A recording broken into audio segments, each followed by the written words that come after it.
जिंदगी का हर लम्हा एक कहानी है।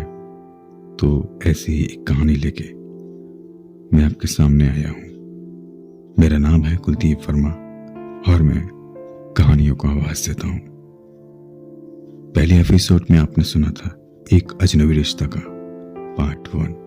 अब पार्ट 2 शुरू करने जा रहा हूँ। बस आप लोगों का साथ और प्यार चाहिए। टीटी ने बोला, आपको चालान भरना पड़ेगा, नहीं तो आगे उतार देंगे। मैंने ट्रेन में बैठे हर इंसान से कुछ पैसे की गुहार की, पर किसी ने मेरी हेल्प तक नहीं की। मैंने उनसे ये तक कह दिया कि मैं उनके पैसे फोन पे तक कर दूंगा, लेकिन आजकल के लोग कहाँ किसी पर विश्वास करते हैं और हेल्प करते हैं। फिर अचानक एक मैम जो मुझे ये सब करते देख रही थी, उन्होंने मुझे अपने पास बुलाया और मैंने अपना पूरा वाकया सुनाया। फिर उन्होंने टीटी से मेरा चालान कटवाया और मैंने उनको वादा किया उनके पैसे उनके फ़ोन नंबर पे भेज दूंगा। और ये कहकर मैं ट्रेन के दूसरे डिब्बे में जाकर बैठ गया। अनायास ही मेरी आंखों से आंसुओं की धारा बहने लगी और मैं समझ ही नहीं पा रहा था कि ये क्या हुआ था और मेरे साथ ही ऐसा क्यों हुआ। मन में हजारों सवाल उमड़ रहे थे। कुछ देर बाद मैंने देखा सामने वाले सीट पर कोई सो रहा था। उसने चादर ओढ़ रखी थी, तो मैं पूरी तरह से देख नहीं पा रहा था कि कौन है।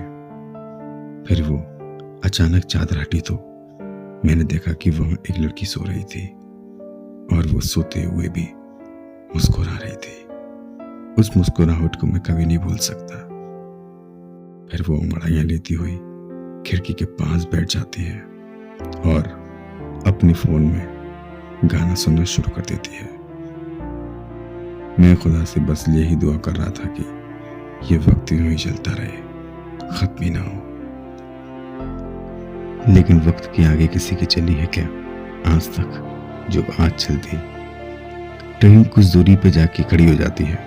बाद में पता चलता है कि ट्रेन 2 घंटे लेट है और रुकना पड़ेगा।